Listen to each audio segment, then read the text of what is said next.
Poisonrana. Hello. Hello. Braden Herrington here with Davie Portman for Poisonrana. You found us on YouTube and any podcast app you're using, and our internet went down right as we went live. Yeah, apologies to anyone watching this live or trying to watch the replay. I don't know what's going on with our internet. Fido's been a bit of a mess for us the last week, so it could be a little choppy. I hope you can at least hear the audio. If not, yeah, you can listen to this on Spotify, Apple, wherever you find your podcasts. But yeah, hopefully by this time next week we fixed the toilet, so now it's next job internet. It's never ending. Yeah, we have really bad luck. I don't like being an adult. Yeah, we just have bad luck. That's just, I've decided that many years ago, and now I've sadly given it to you. So. Yeah, not great. But how are you? I'm good. We're recording. It's Sunday afternoon. We're saying hi to any of our listeners. We've been getting a lot of messages from our Monday morning commute listeners, so I want to shout out all those people, because that's what we do. I got a few nice messages being like, man, my Monday morning drive to work now, like, I love the new format. So yeah, that's why we did it. I do think that it's the way you like the wrestling news and the cycle goes. It's so hard to pick a day, because at one point something's going to be dated, right? Like Tuesday, we had this crazy Tuesday where we're about to go live with NXT, and there's up next, there's Stephanie McMahon resignation, and then all the wild rumors, which we'll get into as our first topic, about the sale, which didn't happen. But the way the news cycle goes, it's like, fuck, well, you'll record a show and then something else happens, and we'll see Dynamite on Wednesday, but then after that you've got like a SmackDown, you've got a Impact pay-per-view, you've got a Rampage, and then the Saudis by WWE, and then something else happens, and then something else happens. So like, by month, we've learned with wrestling, there's no real ideal day to do this, but Sunday afternoons are pretty nice for us, and thank you to all those people enjoying it on your dreary Monday commute. Yeah, hey, if you like the new format, like the show, if you're using Apple Podcasts, write us a nice review. Whatever podcast app, you can rate us, subscribe, all that stuff. All the little things goes miles for us. So thanks, everyone, supporting new and old. We love and appreciate you guys.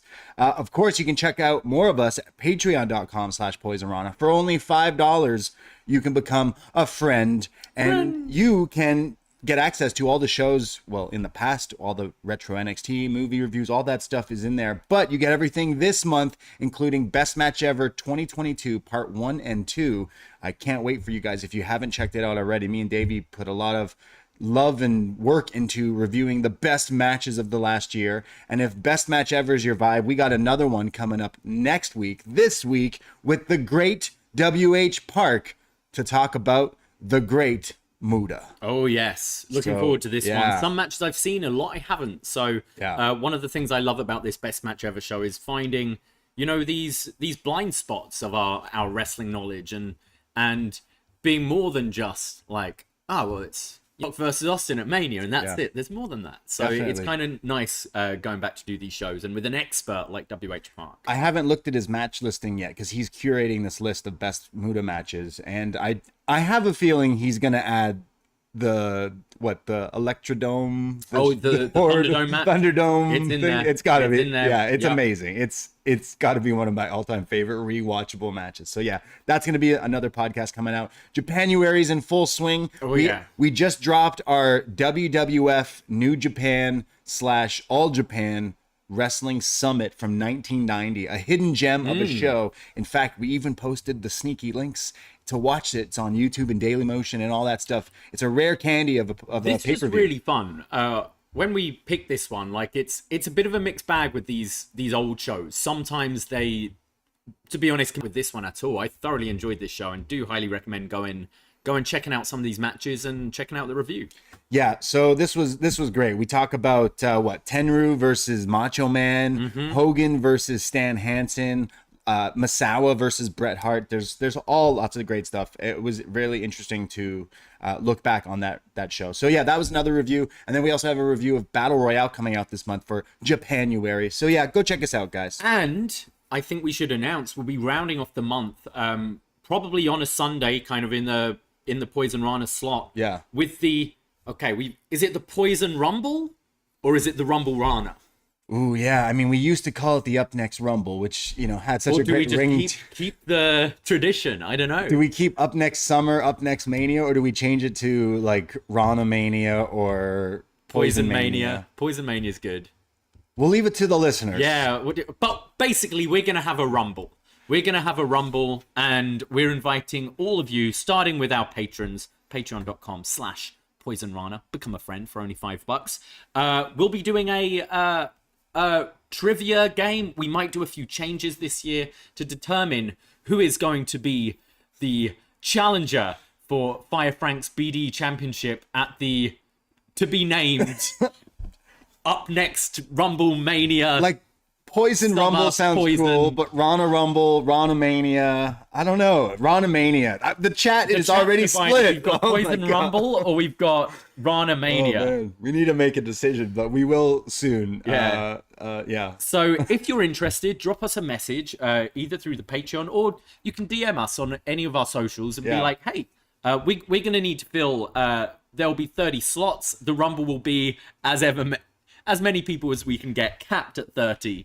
Been wild in the past. You don't want to miss it. If you don't know what we're talking about, you can check our YouTube archives there because we've done this every year. But last year, the Up Next Rumble was insane because we had masked luchadors to reveal themselves. We've had a lot of crazy people show up. You don't know who could show up at the Rana Rumble. Chris Leone in the chat, and hello to everyone watching live on YouTube. Yes, hello. Says he has officially for the Poison Rumble. Wow. So unless we change the name, to redeclare. So he's in the Poison Rumble, but everyone else is in the Rana Rumble. Yeah, pretty much. So we're gonna do this game, and it's been pretty fun. These trivia games are always a blast. So somehow, some way, we'll do this, and then eventually we'll have a challenger. A challenger, yes. Who will ultimately lose to Fire Frank, who's pretty much our Roman Reigns, our Gunther. Yeah, I mean, he's been on a tear. We did recently release for patrons the show we did at the Post Wrestling 5th anniversary show. If you want to check that out, which was our last game, which we did live in person, where I won't give any spoilers if you want to listen. The spoiler is Frank slapped everyone. The spoiler is Frank won again. So who will defeat him? It's rumor is Court Bauer has signed Hugo Savinovich to MLW due to his performance in the Up Next Rumble last year. Yeah, you see, it's a huge launching pad. If you show up in the Up Next Rumble, your life and career could be altered. I know. Andrew Thompson, the youngest in charge, writing all those incredible reports for Post Wrestling, he still has not forgiven our man Neil for eliminating. Feuds have been kicked off from this thing. Yeah, it's still ongoing. So I mean, it's always a treat. It's always a blast. It gets pretty fun and it's very funny. And again, you don't know who. I mean, we're doing business deals to try to lock in some competitors for this Rumble. And like the one we had on the phone the other day, he hasn't said yes yet. But if he shows up in this Rumble, I think Frank might be in trouble. If this guy wins the Rumble, I mean, he's got a lot. This is like the real Royal Rumble, you know? And I'm excited for the Royal Rumble. It's in a few weeks. So I just want to know how long it's going to be until Stephanie McMahon's on Cameo. I don't think we can afford her. Okay. I don't think we can afford. What about Shane? Can we afford Shane? Absolutely not. He was $820,000 for last year's Rumble. At last year's Rumble. Hey, so if you want to help go fund us to get because his value's so high, but now pretty much a year removed from his last appearance, maybe he'll take a bit of a pay cut. A bit of a pay cut. All the socials and everything, but yeah. Cool. All right. I'm excited. Yeah. There's a lot to talk about because if you listen to us every week on Tuesday nights, we show on postwrestling.com, on their feed, on their YouTube. And while NXT was kicking off, the world of wrestling on Twitter, at least, if that's still a real place, we're talking about WWE, possibly the biggest news ever to happen. And everyone was going wild. Journalists, I use quotations, we're going wild with different speculations and this and that. And it seemed that everyone was under the impression that WWE was going to be bought by Saudi Arabia and the whole Saudi mania. Saudi investment. Yeah, the investments over there. And it just sent the world into a tailspin.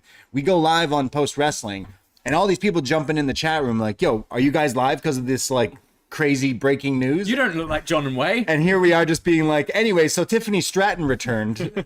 And people were like, why are you talking about this?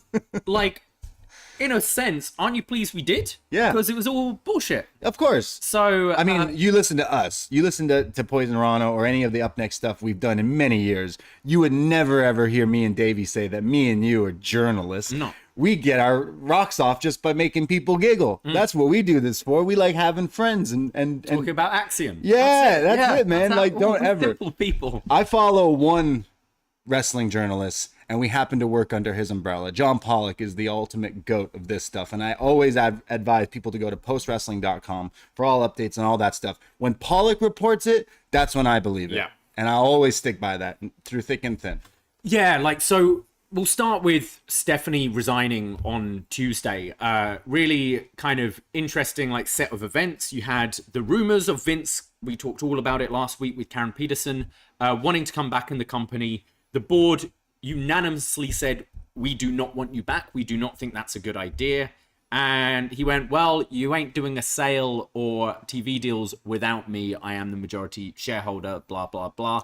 So fuck you. I'm coming back. Table. And there's then a new one, which is like the board are unanimously behind this decision of reinstating Vince, blah, blah, blah. And then about a day later, out a tweet, a statement saying that she took a leave of absence last year, and then due to kind of the events with Vince leaving, she stepped into this role, and now she's going back to her leave of absence and taking it a step further by resigning. And now, since then, there have been reports of Stephanie and Triple H being opposed to the idea of a sale, and could quite possibly be one of many reasons why Steph's gone. But it's so scarily like it, and yeah, Steph it's still her dad, and isn't gonna kind of go out in a tell-all Chris Jericho interview slamming his dad, we think, but has quietly kind of just gone, all right, I'm washing my hands of this piece, I'm out. With his $800,000 from the Royal Rumble last year. Yeah, but you just wonder, if Vince were to go again, are we going to see, you know what, my leave of absence is now done, and I'm back. Like, it's the timing of everything. It's not going to take a genius to read between the lines and kind of see what's happened here. Yeah, it's weird. In the weirdest way, when the news first came out that Vince was gone, when he put out the tweet, I'm done, like, part of me didn't buy it. I was like, come on. As long as this guy is breathing, he's gonna be involved in WWE. Yeah. That's how I viewed it. Of course, we all celebrated and went, whoa, wrestling's gonna be good again. But there's still, it's like, well, you think he's just gonna leave? Like, why? Why would he not fight for something? And now, you know, again, comparing it to like other TV shows or movies, it's like, that's so like what Vince would do. He would come back. We didn't double tap. You know what I mean? We left him alive. Yeah, he honestly is. Yeah, and he's back, and it's like, okay, cool. So seeing where we go with that in the future, like it seems that Triple H is still going to run things, like, you know, creative and all that stuff. As of now. So there was a talent meeting with Triple H being like, Vince is pretty much just here for the sale, and he's hands off, like everything, right. Operations running as normal. But we've seen how fast a turnover. By the time you're listening to this Monday morning, there could be another development. It's crazy. And like, just from Steph, like the statement of, no, it's Steph, Triple H, and Nick, we're still running things, to the very next day, I'm out of here. Like, it's, you don't know what's happening. There is reports of a class action suit from some of the shareholders with Vince kind of abusing his power, and maybe the optics of Vince coming back could be detrimental to share prices and stuff, which affects the shareholders. So we'll see what happens with that. And then rumors of the sale. Obviously the Saudi thing didn't go ahead, but I think there is a very strong possibility still of that happening. Yeah. Because I think they've got the money, and B, I think they're going to let like they're not going to be running things, they're going to just let it be as it is. And Vince, at the end of the day, I don't think he necessarily cares about the business. He cares about it's his toy. Like it's the toy he built, it's the thing he built, and it's his through thick and thin. Like speaking to a lot of wrestling fans or anyone, especially the online internet wrestling community and all that stuff, like everyone seems to, well, if that's the case, then like I'm out. I'm not going to be watching and all that stuff. But it's interesting because it can go a little further than that. I compare it to the Live Golf, where a lot of TV deals didn't want to air it because they did not want to like do that. They did not want to be involved in that whatsoever. I have mentioned I work for a TV company that has chosen to air it. You don't know how many complaints we got this year for airing Live Golf. Rightfully so. That's a yes or no question. But would that not apply to wrestling fans? When I think of WWF and WWE, I think of Hulk Hogan, Stone Cold Steve Austin, and John Cena. Americans. Yeah. And you're telling me they're going to be like this? Well, it just seems, and I'm Canadian. I would see it. It's more like looking at these like Premier League football clubs. Be crazy. You think everyone's not going to watch the NFL? Yeah. A TV network would be kind of dumb not to air it. Yeah. Like, and it's the same with these football teams. It's like, what, you're just not going to show Newcastle football games? Like, you think the fans are like I'm sure there are fans who have been lifelong fans who are upset by it, but also then they see the money pumped into the club. Like, look at a Man City who are absolutely nothing at one point, and now they're one of the top teams in the league. Like, new fans all over the world because of that. It's definitely an interesting thing. I do think it's WWE at the end of the day, they're not going anywhere. They're still going to be on TV. Absolutely. From a fan point of view, I want to enjoy the product I'm watching, and like I want it to be as, like ethical as possible as well. You're looking at like, yes, Sami Zayn's, who is Syrian, so can't do any of these Saudi shows. How would he feel about them owning? You look at an MVP who's a Muslim, maybe women, homosexuals, anything like this is it's not just. I think you will see some but I think it will be a handful of people making a stand against it. Most of the others are going to go, cool, there's another zero on my check.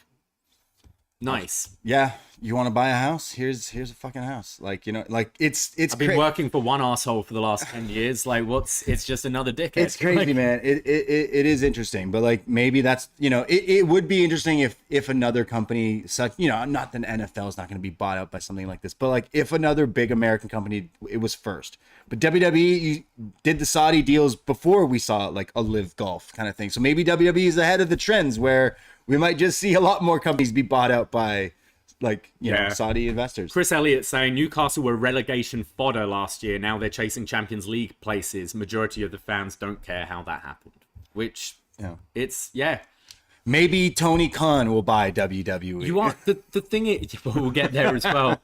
The thing is, though, as you said, it's like you think WWE, you think America. Like growing up, the first sort of wrestling shows I went to in the UK were all called like big time American wrestling, and it was these shows with some local talent and then people pretending to be the Undertaker and Kane and that kind of thing.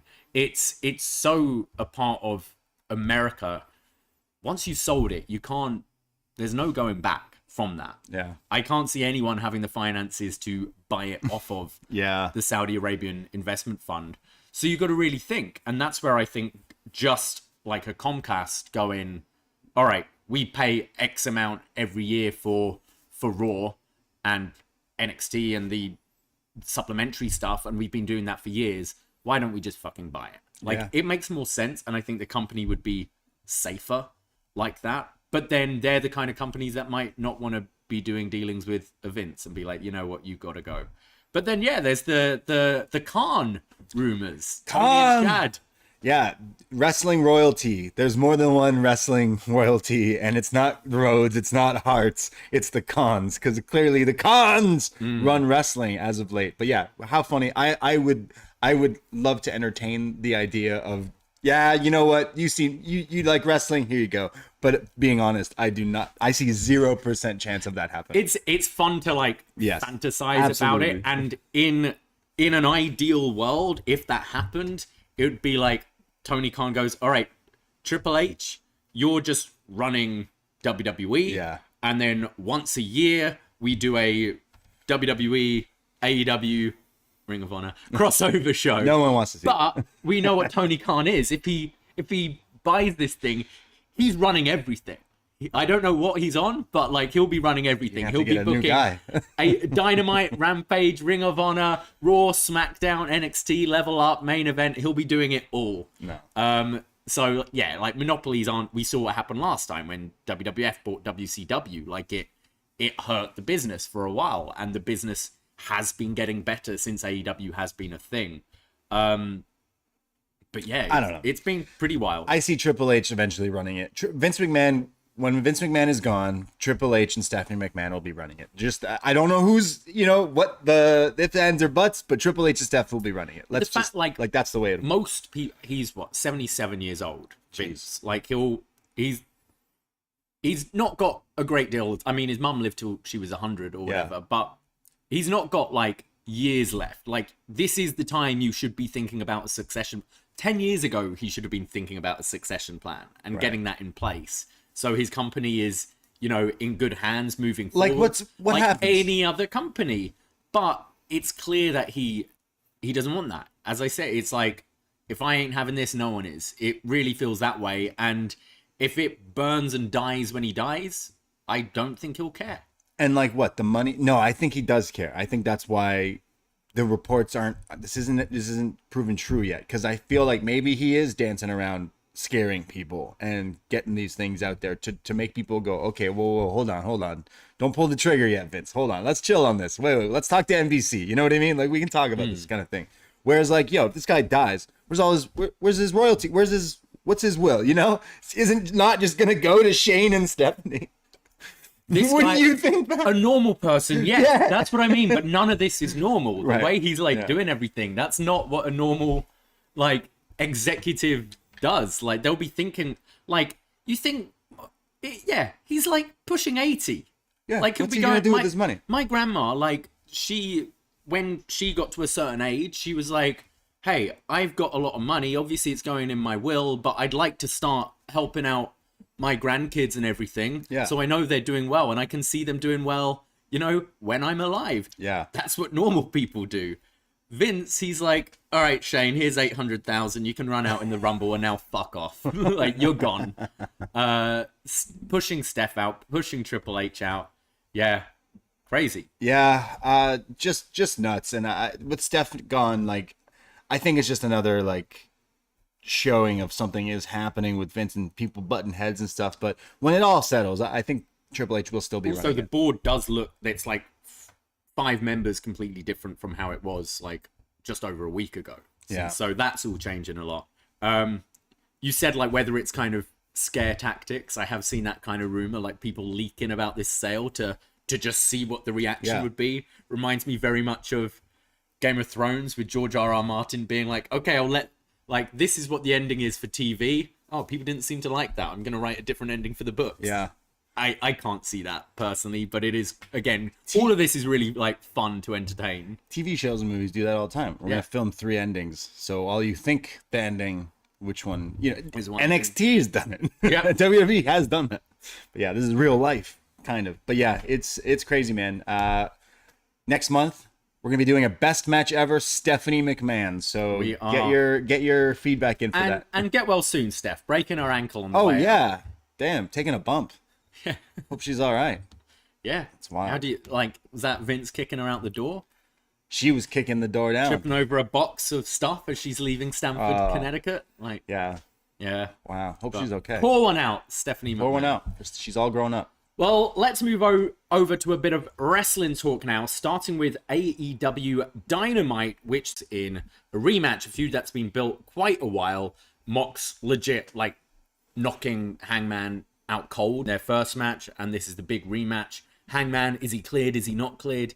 He's cleared by the match, and they had a bit of a war to kick things off on Dynamite. Man, this Dynamite was head to toe, I think, one of my all-time favorite ones. That recently comes to mind, but this had great wrestling and great... the one negative is probably that they're using the headbutt to Mox now that he's hurt to kind of even up the score. I would imagine we run this back at Revolution with some sort of stipulation, last man standing. I don't know. First blood doesn't make sense because the match, if it's a Mox match, it'd be over in like. I think do blood sport rules. Blood sport rules. Yeah. Okay. Do no like ropes. just knockout. Like both have been KO'd now. Right. That's Okay. Yeah. Oh yeah. True. Okay. I imagine Mox takes a bit of time off after this. Right. Finally does the ice fishing. Yeah. Because I actually like how they did it with normally Dynamite moves at such a quick pace. It came back from break and he was still like in the ring, like coming to and getting up. Yeah, I could maybe see definitely a rematch. We need the rubber match. I see, some kind of KO match or something. I love this. I was invested into this match. Both of them are at the top of the game when it comes to wrestling. I think character wise, acting wise, and in ring like wrestling wise. And yeah, they were killing each other. And the crowd were super hot and eating it up as for the whole show. But yeah, like I said, I this match I was like, well, that was great. I don't know if anything could. That was like a paper. Then the rest of the show kicked in. I was like, holy shit, man. I think this feud especially has done a really good job of reinvigorating Hangman, because I feel Hangman was the hottest thing in this promotion at one point. It seemed like the main story of AEW was Hangman right from day one. And then Punk came in, ruined it all. Hangman became the champ and was really on the back burner. Punk was in, and kind of we would, when we used to do the BD Elite show every week, we were like, where's the champ? What's the champ doing? Like, why is the champ not featured as a main eventer? Now with a strong heel as your champion, you need to heat up some of these baby faces, and I think this feud has done a great job of doing that with Hangman, who cut some, both these guys, their promos have been exceptional for this feud. I think Hangman comes out looking a bit more of a star and definitely on that upper tier again. And I would think I'd have him go over in the feud against Mox to then be a challenger for MJF at maybe the next pay-per-view. Yeah, absolutely. I see as some sort of stipulation. People in the chat are saying maybe a dog collar match, since that AEW's thing, but they just did it at Revolution. We just got the double dog. Like we just had that, but let it chill, But yeah, I really love that match. Both were killing each other, and really need to see the third. Yeah. All right. Well, I mean, the rest of Dynamite was stacked too, because you know what? I think I liked this other match more than that, and that was Bryan Danielson and Takeshita. Those two. This was think about it. Takeshita's only someone who came into my radar this last year since showing up in AEW, right? I was not aware of him before. And then to kind of see his just rise of just putting on great matches, and then I don't know, man. This week, the one with Danielson really solidified him. There's talks, not talks, but you see the behind the scenes stuff with Don Callis. Don Callis taking him to the Clippers game or whatever in California, being his invisible hand already. I love where that's going. But man, Danielson and Takeshita was, again, pay-per-view where this was I'd give this some high ratings, if you know what I mean. I loved it. Yeah, Takeshita's been great, where every time you see the match graphics of what's coming up next week, and it's Takeshita versus anyone, you always go, oh wow, that sounds like a good match. That sounds interesting. And I think he's taken a lot of his win-loss record is terrible, but he's gaining from it each time. And I think when he eventually gets that big win, and I think it should be against one of the stars, it's going to mean so much more.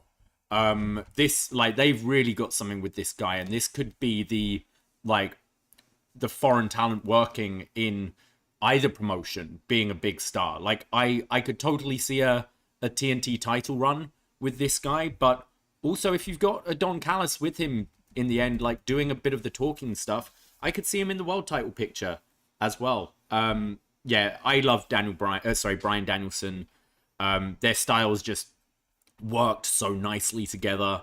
And this run of Danielson he's someone I just want to see wrestle as much as possible. The guy retired. He's one of my favorites. He retired for 4 years, came back, and I just want him to tick off as many of these dream matches. This was one of them, man. This was great. MJF doing you're running the gauntlet. Yeah. It's awesome. We've got him against Bandido next week, which is going to be crazy as well. Who else do you see possible I don't know. I'm spent now. Like you're giving me 2 back-to-back weeks. I mean, 3. We got Tony Nese last week, but like this one really was worth a paper. Like this was such a good match. Definitely already match of the year contender. Like coming up, I thought it was so good. And now you're teasing Bandito Danielson, which like could even wash out. And this Bandito, one. Like, Bandito's in a similar spot as Takeshita, where when he's shown up on Dynamite, he's had fucking fantastic matches. Hasn't really been winning, but I think gaining that steam. I think he hasn't been featured quite as much, and I would like to see him featured more. But a Bryan Danielson match is definitely the way to go. Yeah, no, I'm loving this thing. Danielson going towards MJF. That feud is really good. I love the promo MJF as well. But I think Takeshita team maybe siding with the Elite. We got rumors of Kota Ibushi going wild every day because he says he's training. He's not 90%, and when he's healed, he wants to wrestle. He doesn't say where he's going to wrestle, but I would put odds in him wrestling in AEW at least once in 2023.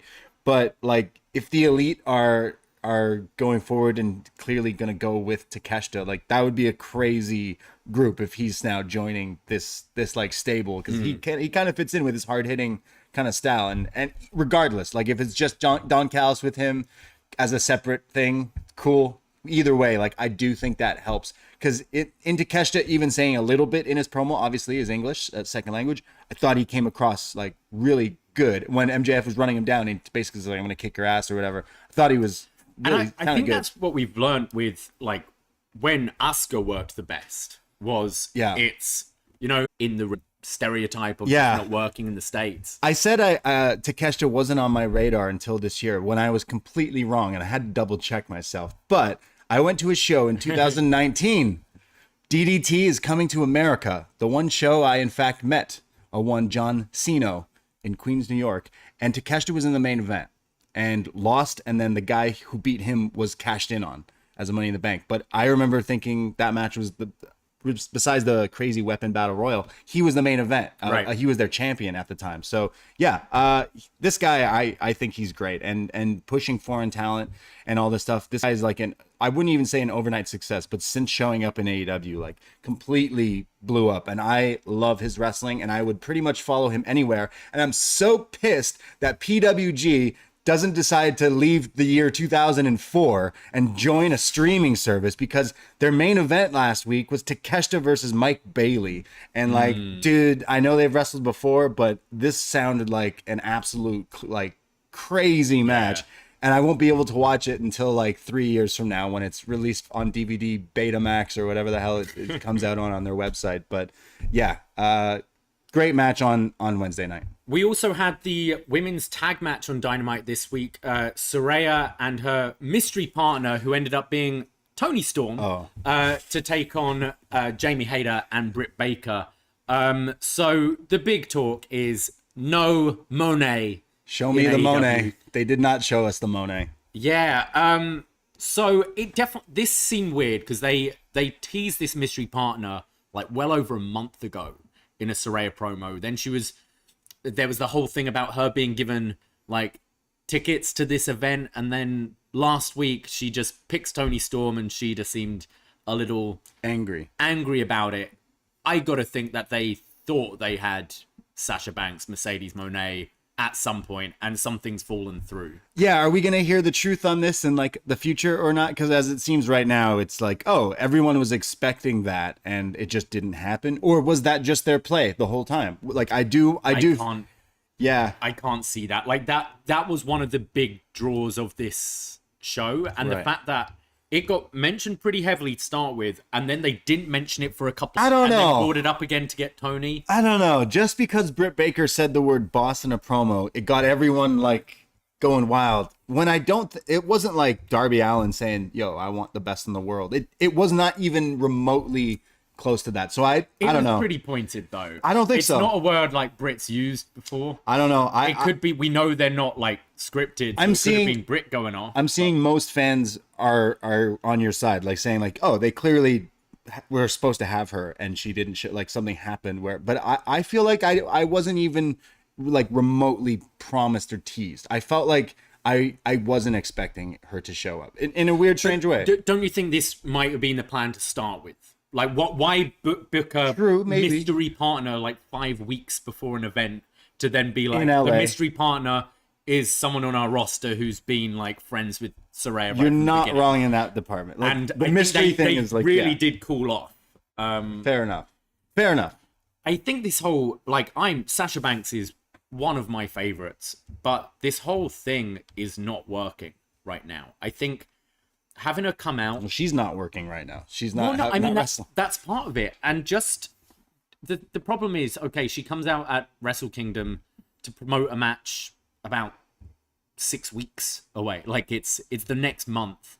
And then, like, New Japan isn't really the place where she can come and cut a promo every week. Like, you know, CM Punk has his big debut and then he's featured on TV every week until that big match.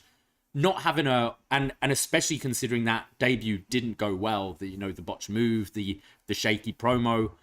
And then like, I think she did need like an AEW, not necessarily wrestling right away in a tag match, but just somewhere where she can be featured heavily weekly to build to a big match. I think she's lost a lot of steam already. It then, like, you look online and it feels like a lot of people are trying to, like, I don't want to use the word bury her, but there's a lot of talk about, you know, there's heat with her already for posting photos of her with talent from other companies. There's then talks of, you know, people in WWE not really wanting to work with her again and this kind of stuff. There seems to be a lot of stuff going around to kind of muddy the name.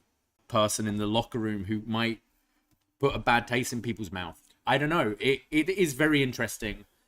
And shout out Sino in the chat. He's saying, hey, maybe it's New Japan. Maybe the reason they couldn't use her in that match is because she hasn't even wrestled yet for New Japan, and they didn't want her to have her first match like on AEW. I don't know. I personally didn't feel like it or whatever it turned into. The match itself was pretty good. I love Sheeta. I've definitely been praising Jamie Hayter. Got to be one of the best going today. Oh, she is so good. But yeah, it felt weird. You know what? Even Saraya definitely like got better. I thought she looked a lot better than her first match. She got the cobwebs off, I guess. But very, very odd that like that a lot of people are like, oh, why didn't that happen? If that was supposed to be the case. Sheeta's also teasing. So she whacked, was it Tony with the kendo stick? Well, but she kind of teased that it was an accident. She got her stick stolen, right? Or something like that? Yeah, I kind of feel like they should have just done the firm heel turn with Sheeta because I think it's much needed with her character, a bit of a change, a bit of an edge. Yeah. Perhaps we do see her down the line, but I feel a lot of this, there was a lot of good buzz around Sasha Banks pre-January 4th, and it seems to be like just not working now. Yeah, we'll see. I still still see her coming. I think it would be a dumb move on her part not to. What else is the big contender? Like if she thought New Japan was the biggest rival to WWE, like I don't know what you're thinking, because they don't have a TV deal that's on in the States where you would be featured on TV. So yeah, we also had the first Game 7 in this arena for years since 1990. I don't know sport, like but that, Death Triangle v the Elite in an Escalera de la Muerte, aka a ladder match. A TLC match thing, like bless them. You know, I'm not much of a sports. Or would you make you like that even more? Like, oh, I love Game 7 because we the way we were interacting all day, like Game 7 tonight, like we got, you know, Bucks in 7, Elite in 7, like you were joking around. So, I just love how they put out that stat about it's the first Game 7, and I'd love to see like, you know, NBA Game 7 that go there and there. This is the first Game 7 since January 2023 when the Elite faced the Bucks. In like 3-5 years, Shaq's going to be doing something for an NBA game in this very arena, and he's going to bring up the fact that there was a Game 7 and the Elite beat the Death Triangle to regain the Trios tag titles. Yeah, this match was crazy, man. This what was it? An escalator? Escalera de la Muerte. Yeah, man, this was nuts. All 6 guys are doing all crazy stuff, playing. Now they have tables and ladders and everything. Even the bits where they're side pieces, like the Alex Abrahantes and then Brandon Cutler getting involved, reminded me of like TLC 2 when like Lita, Rhino, and like everyone else's side characters were getting involved and stuff like that. I really like that. The crazy one-winged angel. I would like the presentation, video package, entrances should have had like 20, 30 minutes, I think. And it seemed very rushed. And then they're just going on commentary. Oh, yeah, and remember, you only need to grab one belt to win. And just Kenny climbs up and grabs one belt, wins, and then we go off air. It was very rushed at the end. And I did feel it actually felt, to me, a bit of an anticlimax after this crazy series of matches. It had that sort of all-in feel. The main event there, where it's good. Like, there was good stuff in there. Yeah. But I can't say this is going to be on my, like, match of the year list or anything like that. Look, still really loved it. It was really entertaining. But yeah, Jake Hager and Ricky Starks are the new Marty Scurll, considering they pushed back the Bucks in the main event slot. Never forget All In. And still pretty great. And now going forward, I think we see Elite. Well, they've already announced the Bucks versus Top Flight, so it's like not a trios match, which I think is so silly, but still will be a great match. But anyways, I think the trios, have them defend it a few times in the next few weeks, and then clearly you set up for House of Black. Yeah. Like, right? Like, that's got to, and they got to be taking it off them. So maybe that's purposely why they're keeping them away from them, just to have it. Probably see, the best friends match. We'll see, like Top Flight have been with AR Fox, right? When they've teamed. So True. We might have the trios rematch at some point after the tag match. What other trios do we have? I mean, if Trustbusters. No, they're broken up because the guy's in Moguls. Oh, yeah, Mowgli's. That's true. Mogul affiliates. Mowgli. Yeah. Mowgli. Mowgli affiliates would be sick. It's Mowgli with all his animals. They're like all the animals in the Jungle Book, but like in the like outfit, the tattoos. Which the big giant monkey? What is it? Charlie, Larry? What's the giant scary? Larry? No. What's the giant monkey? Yeah. Caesar. Shere Khan's the tiger. You've got.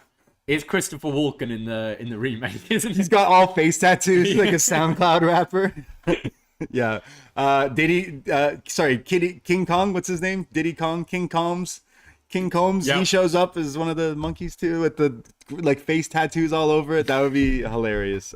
Mowgli's affiliates. Yeah, I would see House of Black are the destination, and then take these titles off them, so Kenny can focus on some singles. Yeah, that is definitely like the outcome there. Like, you would like to see Kenny Omega like break away and go into like a bigger feud, but right now I'm definitely enjoying the trios of these guys. It would eventually help to get the House of Black over as this big scary unit. They've done a good job as well of making these trios titles feel like a main event title, which in other promotions these 6-man tag titles never do feel like. Yeah. Speaking of House of Black, in some other AEW talk I got to catch Rampage this week, and you had a tag match with the Kings of the Black Throne, Brody and Malachi, taking on Ortiz and Eddie Kingston. And Eddie and Ortiz have been having like some like issues recently, and there's a moment at the end of the match where Julia Hart's like Eddie comes in and pulls a chair off of, I think it was Buddy, and then turns around and Julia Hart's there. And Ortiz stops him. He's like, no, don't hit her. And he's like, I wasn't going to. And then it ends up costing them the match.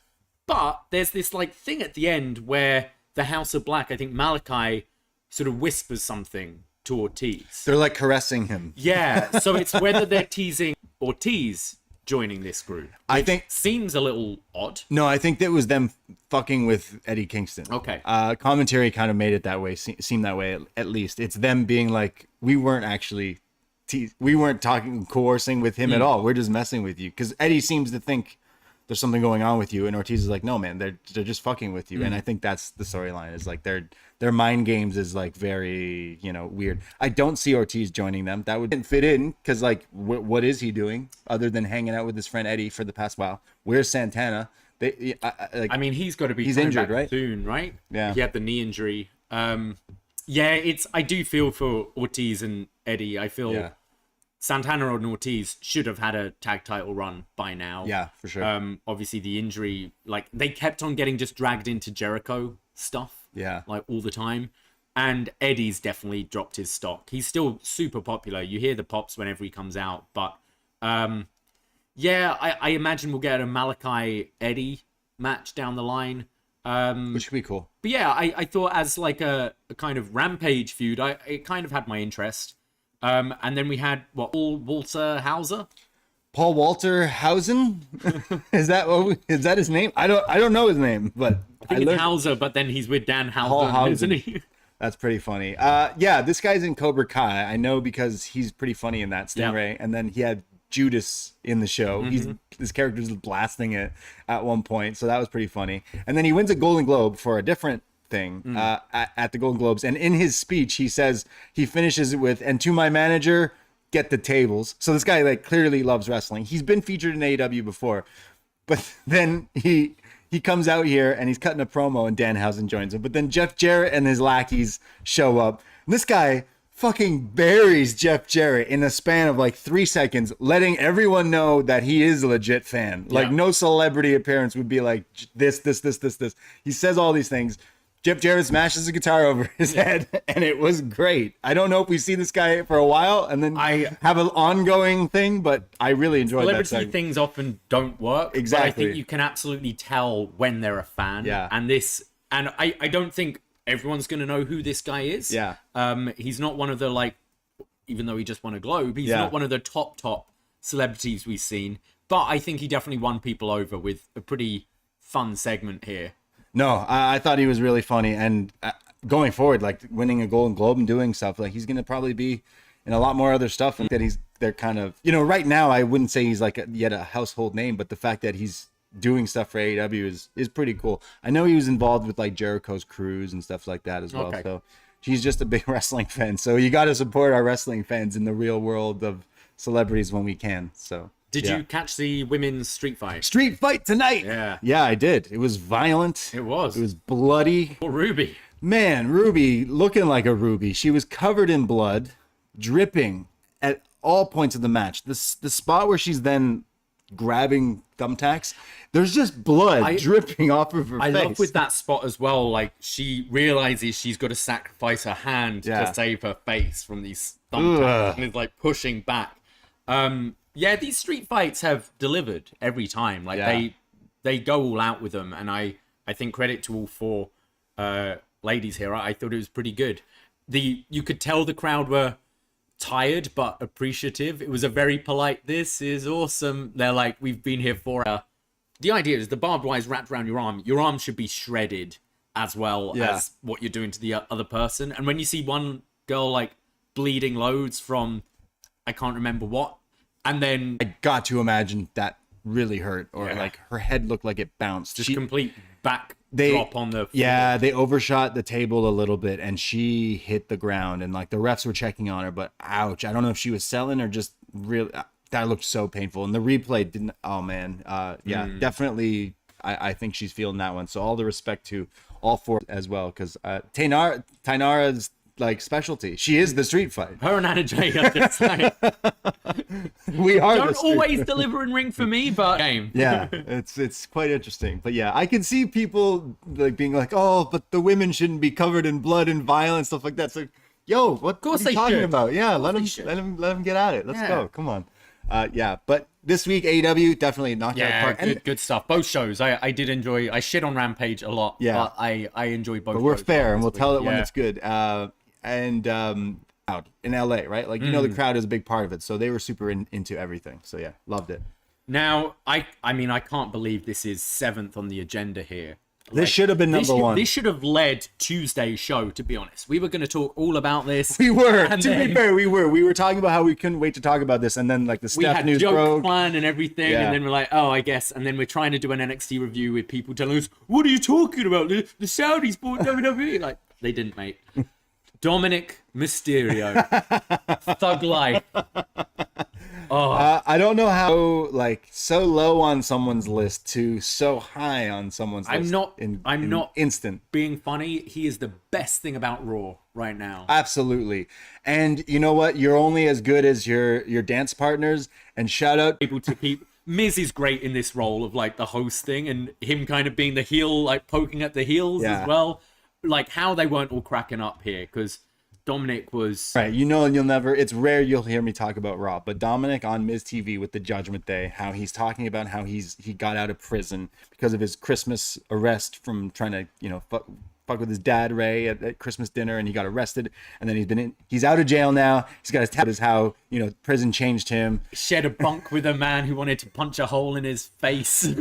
So in this segment, he's going off about how he in the clink times were hard and stuff like that, and then you have Damian Priest like, yo Dom, tell him that story, and the story is like, yeah, I told that guy he didn't want to talk to me anymore, and it's like clearly not a true story. And then like they're like, yeah, and then Finn, yeah, Dom, you tell him, and that's what's like cracking me. I don't know how any of them are not laughing. And it was the bit that got my reports messed up. You did. He was in there a long time. It seems he was only there for like an hour and a half. No. He was there for like a week. I feel this group are very like how the Dark Order were, where they came in and they tried to make them super serious. Emo, goth. Leading them. Yeah. And it just didn't work.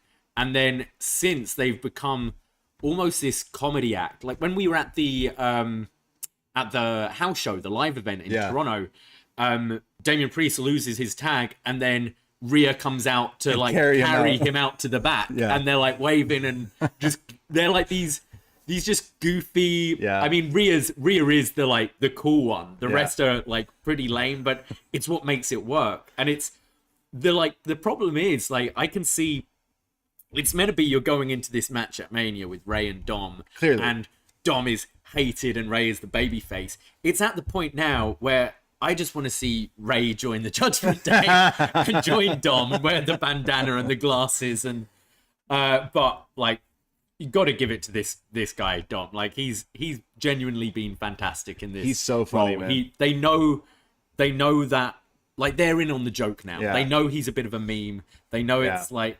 And like they're like, right, yeah, let's play with it. He looks like he's part of the ballas from Grand Theft Auto San Andreas. He looks like he's like his tattooed tear, his button up, his bandana, his glasses. I fucking love it, man.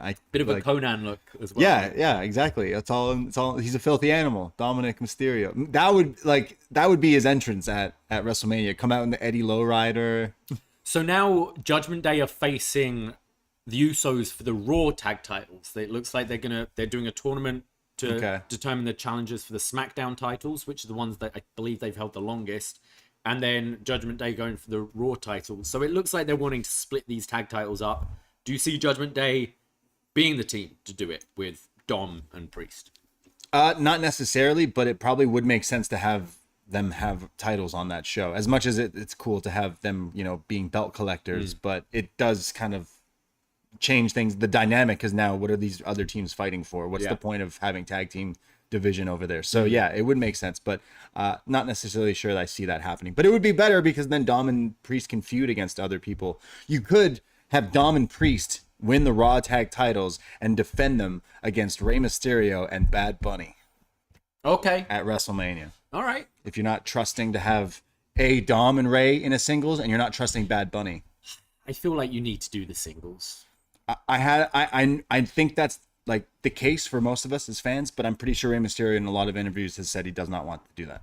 So really, he said something about he wants to do it when like Dom's ready or something like that. Is Dom ready? He might be. I feel like this is the time. I think this is as good as you're getting. He's not terrible in ring. Like he's no Rey Mysterio, but like I think you could Dom and Priest. Yeah. Maybe if you don't want to go for the singles route. Yeah. I mean, Dom should be the one to take the title off Roman at this point. Like, that would be the... But the rate things are going, it's probably going to be Mansoor, so it'd be fine. Well, we had a title match kicking off SmackDown this week. Gunther defending the IC title against Braun Strowman in... look, I'm no Braun fan, but I actually really loved this match and thought Gunther brought out the best of Braun here. He brings out the best in anyone. Yeah. Like, look at this track record of the past few weeks. Like, we've been raving about. I'm thinking back, Rey Mysterio in that Gunther match was pretty good. The Ricochet one, every time. I mean, the Sheamus one, obviously, but the Sheamus rematch on SmackDown as well. Like, this guy has become the SmackDown draw. As much as the Bloodline stuff, I think SmackDown's definitely the superior show. I don't think there's any debate there, but. Gunther, like, really showing, not a Braun fan at all. I put it on just before recording this because you did say it was pretty good. And yeah, Braun was taking bumps and getting thrown around. Braun brought it as well. Like, he was trying to match Gunther with these chops, but there was a great, like, triangle counter Braun did into this overhead suplex, which was really impressive considering like Gunther's size as well. So I was really impressed. I've looked on Cage Match already. This is Strowman's highest rated singles match easily. And yeah, I thought this was good. And I think now it's looking, the fact Gunther's gone over this guy, I think the prospect of Gunther Brock looks more likely. Yeah. They're now we know the formula works of Gunther against these smaller guys. We know that the David Goliath stuff, I hope they let them do a match like this rather than the Brock formula of we'll do a spear through the barricade, we'll span our finishers. But yeah, I think they've made Gunther feel like a real star here. Brock Gunther spot in the Rumble. Let's go. That's how you kick it off. Let's go. And you can always have Brock being like, hey, as long as Roman's champion, I can't challenge for that title anymore. So I want that title. I've never been IC champ. But Braun as well, like he's been getting these reactions from this crowd. And you could say like of the Triple H hires he's brought back, he's been one of the better ones, which is like I haven't been a fan the whole stuff with, you know, independent wrestlers and then the control your narrative bullshit and the way he goes off on Twitter and stuff. But like you can't really deny the fans going to these shows pop loud for him and way bigger than your other people you brought back, like your Dexters, your Garganos, your Karrion Crosses. Yeah. They seem to be doing well. And I think when Braun was at his best was just before that tag run with Nicholas. You know, like he felt like, okay, you could have something with him here as this big, giant babyface guy. So I do, like, after this match, I do see a place for Braun. And I hope he can continue with this kind of work rather than his usual stuff. Yeah, I'm not a Braun fan at all, and his social media presence definitely does not help him at all. And just remember, if you're a server or anyone who works in the industry, fuck you, says Braun Strowman. But I would never have released him. Look at him. He's a fucking for retirement from the ring as well. Yeah. Oh, interesting. She released that today or yesterday. So yeah, there you go. Pour one out. Well, maybe she'll be more like on hand. I don't know if she's. I know Gunther to Imperium. Just as their like announcer or something. Have a mixed tag. Well, she says she's not wrestling. Well, it's wrestling, isn't it? Gunther and Ginny. Can't wait for that Ginny match. Then there, honestly, the middle of SmackDown, you were flicking through asking what to watch. Yeah. It really didn't do it for me this week. Uncle Howdy stuff. Yeah. Still, like the Bray stuff really didn't click. But then we've got the main event, which is Sami Zayn versus Kevin Owens, which we've seen 100 times, but they always deliver for me, these two. Yeah, I mean, they're destined to do this forever, right? That's the bit. I really enjoyed this match as well. I got sucked into it. These two have magic. They're hitting brain busters on the apron. They're hitting half and half suplexes. They were just going for it.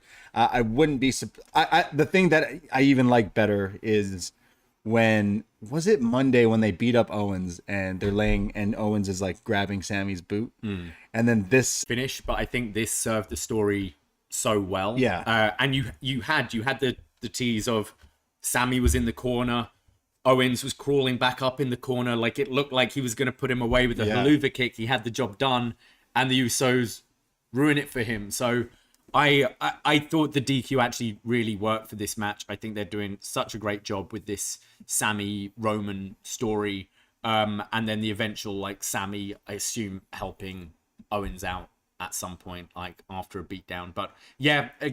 Their chemistry. One day we'll do a best match ever, just of these two of their matches. We've talked a bunch when we first started our Patreon.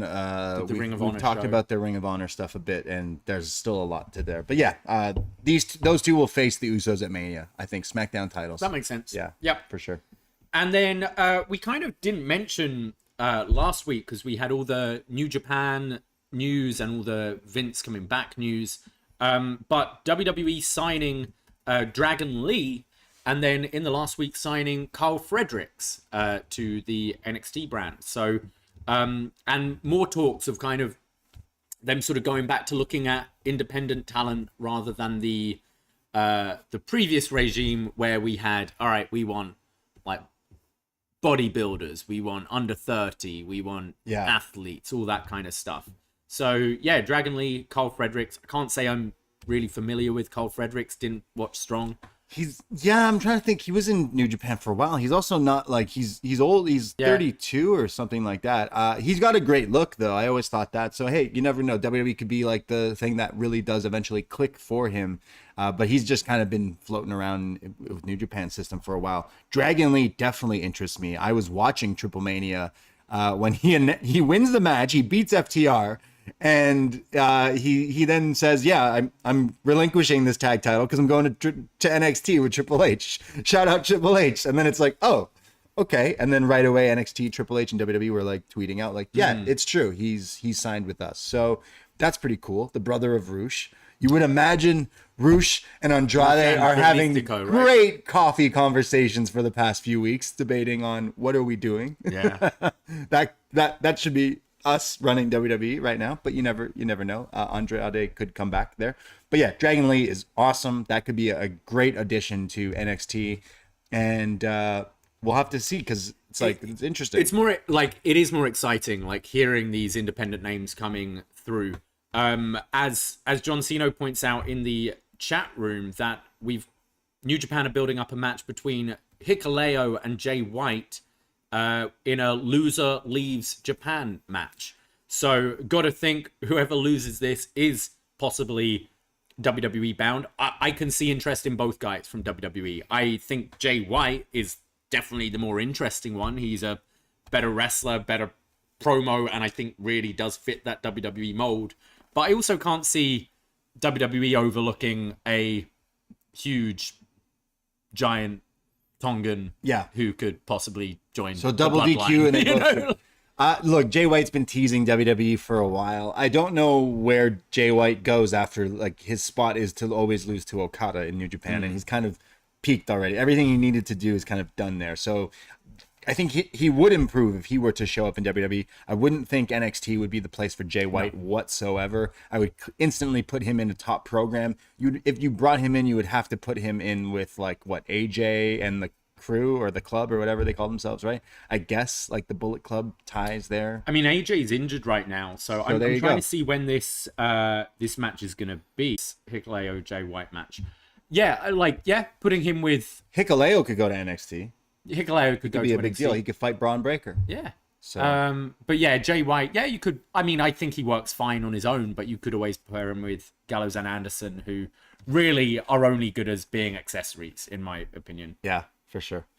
Was there anything else this week that we wanted to talk about? Any other business? I'm trying to think of little bits and bobs. I briefly went over it, but I doubled in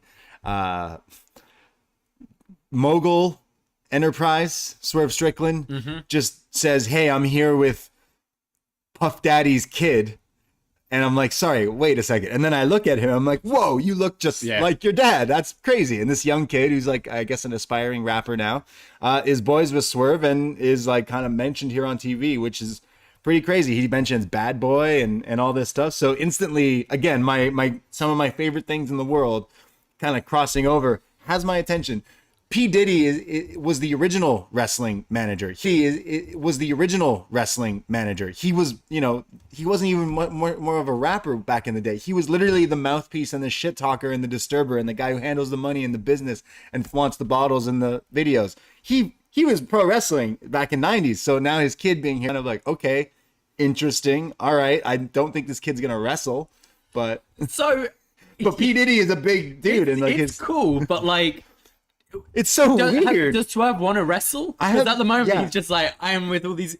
I don't understand what's going on. It is cool. Like it is cool having all these people come in, and it's interesting. Like not giving Tattoo Face a name and stuff. I don't know who that guy is. Like they're building this mystery, but also there is a bit of 2.0 about it. It's like cool. So you're a Twitch streamer, but okay, what are you doing in a wrestling company? Yeah, like great. You has this great like heel charisma to him. Yeah, he's fantastic. I want to see where it goes and plays out, but it does need some sort, because even Renee, who's interviewing them, is like, yo, what the fuck's going on here? What are you guys even doing? Yeah. What's the point of all this? And even Swerve doesn't know how to answer that correctly, except we're taking over the thing. I imagine Revolution, Swerve versus Keith Lee is basically the absolutely the end game of this kind of thing. But yeah, on their TV where's show. Bow Wow? They've completely dropped that, eh? Vanish like Shaq. I guess they didn't want to. Trina. I guess they didn't want to pay what he wanted. I don't know. They completely dropped a ton of fun. We always do at Demand Lucha. And shout out all the listeners who've checked out some of their stuff now. I got a few messages this weekend because I know the last time we went to one, it was the 4-way Lucha match, and those 4 guys have kind of done it on some different loops, and a few listeners have now gone to those shows or watched those streams and been like, what the hell are these? Like, what? Can't praise Gringo, Arez, Commander, and Commander, who has just shown up in MLW. Commander's got to be signed to AEW by this year. Like that rope run spot is just fucking nuts, man. You know, it looks like someone was signed and he's just in time to have a TNT title match next week. Kushida. Yeah. You want to talk about like someone who was misused the past while? Is definitely him. I know there was some injuries and setbacks and stuff. See more of the submission, the wrestling from Davie. Yeah. We know he can do the crazy stuff, but he's really good at wrestling as well. And I think him versus Kushida, that sounds such an interesting pairing. All right, dream match Kushida in AEW. Go. Kushida versus Bryan Danielson. Kushida 100%. versus Bandito. Kushida versus Takeshita. Kushida teaming with the Machine Guns, Time Machine is what they call themselves, versus the Elite. Versus Death Triangle. Versus there's so many different things Kushida could do. Where he was, where he left a few years ago. They dropped the ball on that. Yeah, so like I want to see him kick ass, man. I hope we see more of him, but that's super exciting. And that was what could have made a bigger deal of that, I think. But he's great, and for people who aren't not familiar, man, can't wait to see him rock our socks. But if I'm them, book that time machine elite match like next week. Let's go, because you'll have all my money. I'll be sitting down. Just won the Impact Tag titles again, so I don't know politics. Remember something happened with them in AEW. They showed up and were heels. Remember? Oh yeah. To feud in like 6-man. It was weird. It was was that on Forbidden Door? I don't remember. It was one of those things where did that happen? It was really weird. They should have just came in and fought FTR, but instead it was like, anyways, Wardlow's in this match and this person's in this match. It was like, what? It was very odd. Why? Okay. But yeah, possibly. But Kushida, cool. Can't wait to see him wrestle a lot of other people. Was there anything else? I don't think so. I think that's it. I think that's about it. I mean, someone's new and they're like, oh, you're British. So this guy yesterday, first he asked me to give a shit. I think he was into you. Maybe. And then he was like, so, are you pro Harry or anti Harry? I'm like, oh, it really open. But yeah, I just want to hear more stories like him losing his virginity to an old woman behind a pub. I want to hear how he killed 25 people. And how he killed 25 people. And how he now William always wants to fight him. And how he tried to hook up with Monica from Friends. Yeah. His book sounds wild. I need the like, fuck the Crown on Netflix. I'm not watching that. But the Harry saga, yeah. There's only one way to settle this. Harry versus Prince William in a Hell in a Cell. Winner gets to be king. Winner gets they'll be the number one contender for when Charles dies, right? Will be king. I feel like William's kids might have something to say about that as well. Like, you forgo the bloodline. It's Harry. Yeah. King Harry and Meghan. Bring it. True. Bringing true unity. Yeah, that was stuff that people were talking about this week. I'm trying to think of other stuff. He's got good musical knowledge. He was pretty good, and all the winnings go to and his reason for it was actually really nice. But he killed it. My TV station started airing it, so I watched it this week, and the first episode. And today's celebrity, Chris Jericho. It's like, oh, cool. They called him 8-time champion. Ocho. Nice. I mean, I think he is someone that definitely wants to see AEW do well, and we've seen him doing stuff like Masked Singer, and these things.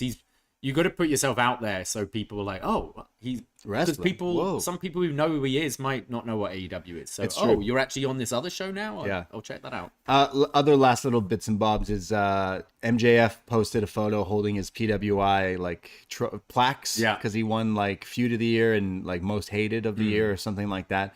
But on the Feud of the Year, he put a piece of tape over CM Punk's name and then posted the photo.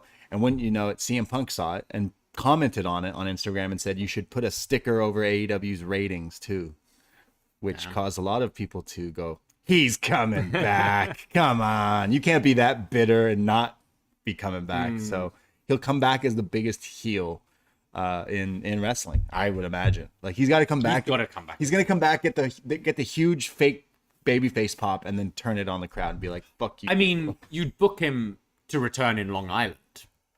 Oh, okay. Right? Yeah. If you want him to come back as a heel, don't book him to come back in Chicago. Yeah.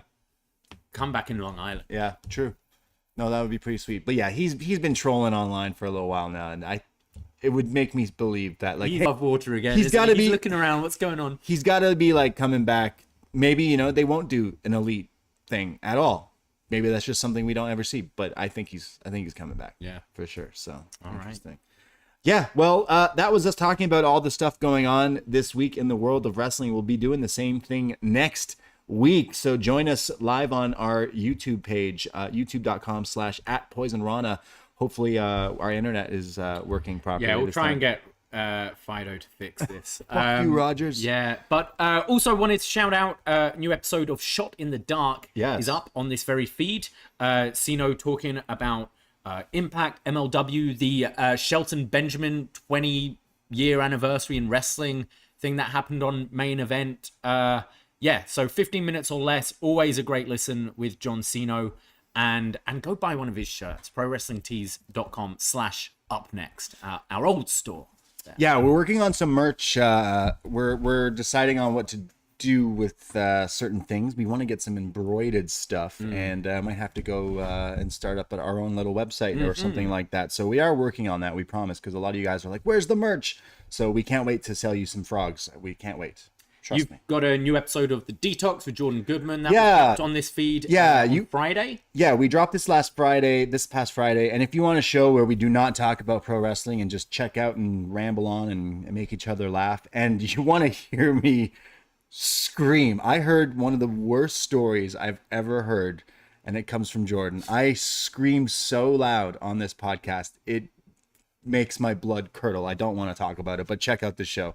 That's on here, and then coming up on this free feed over the next couple of weeks, we'll have another episode of What Up, Doe? Yeah, we're gonna chat all about Mogul Enterprises and Rick Ross, and how B predicted this would happen with Rick Ross kind of leading the charge and all that stuff. So that's gonna be dropping next Friday, and the following Friday we'll be dropping to close out Japanuary our best match ever Io Shirai that we did with Karen Peterson. Yeah, I said I would drop that for you guys for free, but it's going to have to wait until next week. Yeah, so we're doing on this feed kind of every Friday a rotating show. It will be like either one of our Patreon shows we're re-releasing for free for you, or the Detox. Did a retro NXT review talking about Sami Zayn, Sasha Banks in NXT, some crazy stuff. William Regal and Cesaro feuds heating up in that show as well. So all these other podcasts, go check it out. It's only $5. And you get a whole month of access to listen to everything else in that back catalog. So it's and you get to help us out because we are content creators and we can't do this exactly. So people, thank you so much for listening and supporting us. We'll be back, and remember, every Tuesday night, up next on the Post Wrestling feed as well.